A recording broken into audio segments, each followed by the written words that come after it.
If you guys want one-on-one training, online training, or nutritional coaching, please head on over to my website, jpfitnesspro.com.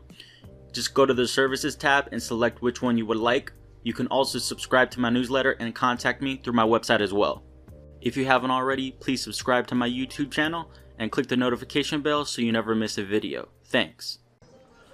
What is up, everybody? This is JP. First, I gotta give you that video fact about myself. If you guys want to tell me another fact about yourself, I would definitely like to know. I want to get to know my subscriber base more. So the fact about me, again, it's just a random fact that I tell about myself so you guys can know me a little bit better, is that I've told you before I like video games, and I told you before that my favorite fighting game was Mortal Kombat. Now, one more fact about video games is that I'm a big fan of esports. I like esports. I love watching professional gaming. I closely follow professional Mortal Kombat when it was a thing. I tried to follow Injustice, but it just wasn't my thing. And I closely followed Halo for as long as I can think of. Now, the old Halos, I was too young. I didn't follow the esports, but Halo 5, some of Halo 2 Anniversary, and then some other Halos. I follow some esports, a little bit of Halo 4, but I'm a big fan of esports. So let me know a random fact about you so I can get to know you guys a little bit better. Today's video is going to be an all-encompassing video, and I'm going to give you guys general technique tips on how to improve every single lift. And on top of technique, I'm just going to give you general rules and tips that you can follow so that you can clean up a lot of stuff in regards to your workout program. Some of you guys asked for technique videos and guidelines and tips and guides on specific exercises, and I will do that, but I want to start with just some general concepts that if you guys fix right now, you're going to see a lot of return on investment, because there's some simple things that you guys can fix that will help you make more gains in the long run. I'm actually having my phone on me so I can start with, can go over a little bit of notes just so I can remember exactly what I'm trying to go over. Okay, the first concept we're gonna go over is range of motion. A lot of people can get confused about range of motion, and it could be kind of hotly discussed topic depending on who you're asking and where you're going towards. Now, I'm going to break up all these tips into isolation exercises and compound exercises. I'm not going to take too long on each one. I may do an in-depth video on each specific thing if I haven't already. So range of motion. Generally, you want to use, a good rule to follow is just use as large of a range of motion as you can that lets you maintain good form. So that's a very general rule, and you can follow that rule for anything. Now, with isolation movements, and I have a pair of dumbbells that help prove this, most isolation movements, you're going to be able to use a large range of motion. If I take a bicep curl, there's no reason why you can't come all the way up and go all the way down during a bicep curl. You've probably seen this tip before, but it's to flex your triceps at the bottom of the lift, or basically you want to flex the opposing muscle group, the antagonist to whatever you're doing, so that you can get a full range of motion. So if I'm doing a bicep curl at the bottom, I flex my triceps to ensure that I'm getting a full range of motion. But again, with the bicep curl, there's no reason why you can't do a full range of motion. So please, for the love of whatever's holy or whatever you believe in, just stop cutting range of motion short on isolation exercises. Now, I know some of you are going to be saying, oh, well, what about 21s and all? I'm not talking about unique modifications to range of motion so that you can make more gains. I'm talking about general exercises. So I'm not considering exceptions here. There are exceptions. So when it comes to tricep extensions, lateral raises, and things like that, use as large a range of motion unless you have a special modification. Like lateral raises, some people don't come all the way down because when you come all the way down this little bit right here, there's literally no tension on the muscle group. It's just the moment arm is non-existent, so there's no difficulty going on there. That muscle is not actually really being worked, which is fine. Then that's good reasoning for shortening the range of motion. But besides those little special exceptions, just use a full range of motion. There's no reason for you not to.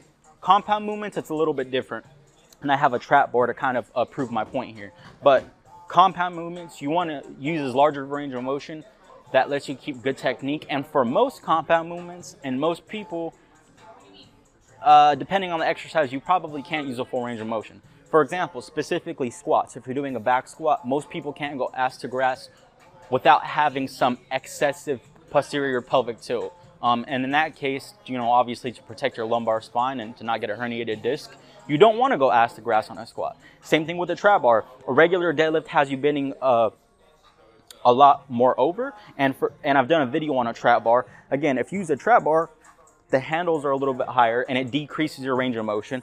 But when you grab it, because you don't have to bend down as far to grab the bar, it lets you keep a lot better of a position.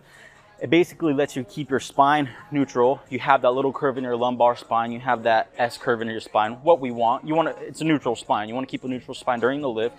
It prevents excessive flexion of your spine in general. And then just when it comes to the mechanistic standpoints of a trap bar deadlift, it's probably better for your average lifter. So for example, the deadlift and the squat are good examples of a lot of people might need to limit range of motion if you want to keep good form. So those are exercises that you may want to do that. Same thing with bench press. You don't want to do a guillotine press. You want to go drop the bar a little bit lower on your chest during a bench press, which is going to decrease the range of motion. If you go straight out with your arms and do a guillotine press, you will get a larger range of motion, but that could be detrimental to the shoulder joint as a whole, and then it's probably going to hurt the amount of weight you can lift in the long run regardless. So compound movements, it's dependent upon the individual. That's where you kind of might have to limit range of motion. Some people can go ass to grass on the squat, some people can't. It just depends, but it's not so much like isolation movements. Okay, so the next thing we're going to go over is getting tight. I already done a video on this. With every single lift, regardless if it's a bicep curl, regardless if it's a trap bar deadlift, overhead press, squat, you want to get tight. You want to brace your core, you want to squeeze your glutes, you want to squeeze your quads, you want to get everything rigid. The more stability that you can create yourself, the more force you're going to be able to drive through your kinetic chain and apply it to the resistance that you're trying to lift so that you can lift more weight. In general, the more like holes you have in your kinetic chain, you're not going to be able to lift as much weight. This goes in regards to a bench press. This is in regards to any type of lift. So you want to tight squeeze, get everything braced down, even during a bicep curl. If you do heavy barbell curls at this middle range of motion where the movement arm is longest, if you're doing real heavyweight bicep curls, if you don't have your glutes tight, it could, one, put strain in your low back, and two, it could make you feel like you want to fall forward. So when you do like heavy barbell curls, they're going to be a much more total body movement than like lighter high rep curls or something like that. So again, get tight. Whatever resistance you're using, squeeze it as hard as you can, because you get that synergistic effect. When some muscles are real tight and squeezed, it's easier for you to be able to get tighter with other muscle groups.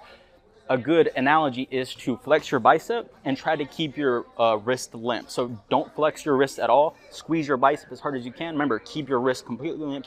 Then I want you to squeeze your fist as hard as you can and then flex your bicep. You're going to feel like you can get a stronger contraction when you squeeze your fist at the same time, because there's that synergistic effect. So again, get tight, squeeze the bar and everything. So the first one is range of motion. Second one's getting tight, squeezing the bar. Next one, tempo. If you're a beginner, I want you to do a 2-second eccentric, so 2-second lowering or negative. And I want you to do a 2-second positive or concentric.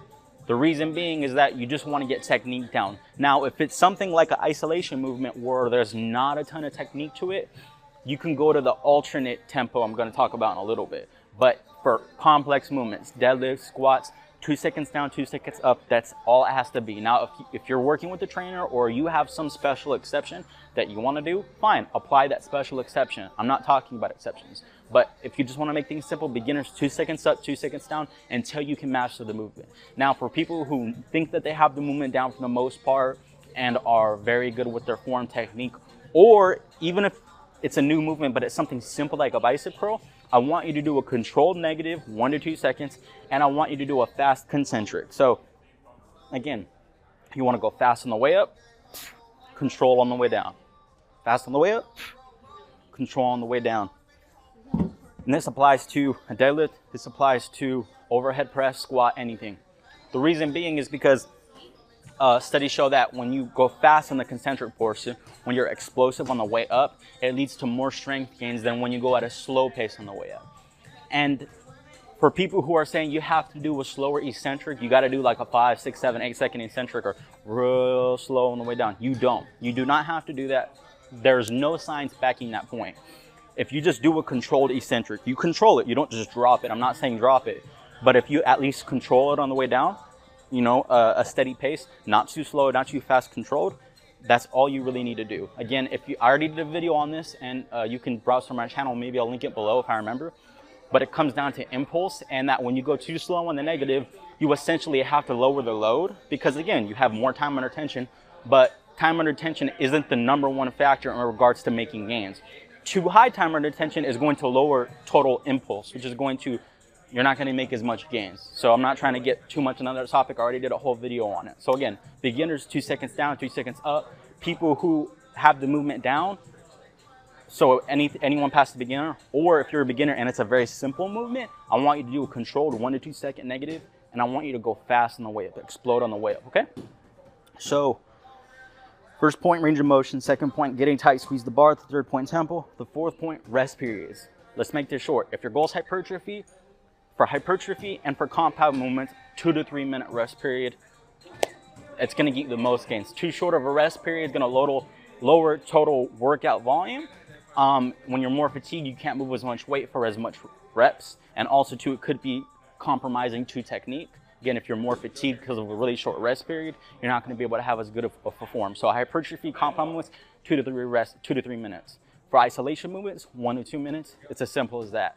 For strength-based movements, 3 to 5 minutes, plain and simple. I wouldn't go less than 3 minutes for strength-based movements. And by strength, I mean if you're going 6 reps or lower. If you're going 6 reps or lower, then I definitely wouldn't go less than 3 minutes rest period, because you're just not going to be able to lift as much weight. So again, overall, when it comes to rest periods, you just have to think about workout volume, and you don't want to compromise that. And then you have to think about technique. But again, strength, 3 to 5 minutes for basically any strength-based movement. I guess you could go 2 to 3 minutes if it's a strength-based isolation movement, like a heavy barbell curl. Hypertrophy, 2 to 3 minutes for compounds, 1 to 2 minutes for isolations. It's going to give you a lot of gains if you fix that up. All right, and the last thing is failure or not to failure. I've done a video on this before, so I'm not going to go too much into this, but for the most part, if you're doing a compound movement, there are very, very, very, very rare times that you will go to actual failure. I honestly don't even recommend 99% of the time you're not going to go to failure. Now, there might be periods of your training where you get closer to failure, just if it's like an intensity block and it's your last week before you test your 1 rep max. So in that sense, you might want to go closer to failure. Again, if you're always far from failure, you're not going to get to those real grindy reps. And again, advanced lifters get to very slow velocities when they're lifting heavy weight. So compound movements, I would almost never go to failure. And you may get close to failure, but I don't ever see a point where you should purposely go to failure on a compound movement. It just increases your injury risk. Again, if you're doing, like, for example, a deadlift to failure, I just don't think that's a good idea. I would never program deadlifts to absolute failure. There's no point. Now, I would program deadlifts to maybe like a 9 RPE, really close to failure. And if you get to failure, like on a 1 rep max attempts, then again, there's special exceptions, but I wouldn't. So not to failure. It's already heavy if it's a compound movement. Now, isolation movements are a little bit different because they're not, obviously the isolation movements, they don't involve multiple joints. They're not as technical of movements. Again, like a bicep curl, you can generally go higher RPEs with isolation movements. I wouldn't say go to failure every set because, again, even though technique might not falter if you go to failure and they might not be as fatiguing as compound movements to failure, you still have to think about the grand scheme of things in regards to training volume. If you took every set to failure, it's going to increase the time that you need to recover the next couple of days before you return to optimal strength levels. So for example, if I did bicep curls to failure every single set, and then 2 days later I had back, that might be detrimental to my back workouts in regards to training volume. So I don't think that for isolation movements you should go to failure every set, but you can be a lot more lenient in regards to how close you are to failure. Like for example, on isolation movements, you could have slightly higher RPEs, be a little bit closer to failure on every single set, and then maybe the last set you go to absolute failure if you want. That's something that would be a lot more tolerable with isolation movements, because again, they're a lot less technical, they're a lot less fatiguing, and they have a lot less of a chance for you to injure yourself when you are doing large compound movements. Again, I covered all these things. If you guys go through your training programs and you just fix all of these things that I told you in regards to isolation movements, compound movements, strength, and hypertrophy, I can guarantee you're going to get a lot of return on investment. This is starting from the top down and fixing all these things. Here in these next couple weeks, I'll probably take individual exercises and go over them and fix them. If you guys have any questions, comments, leave them down below. I will answer them. I'll see you guys in the next video. Peace.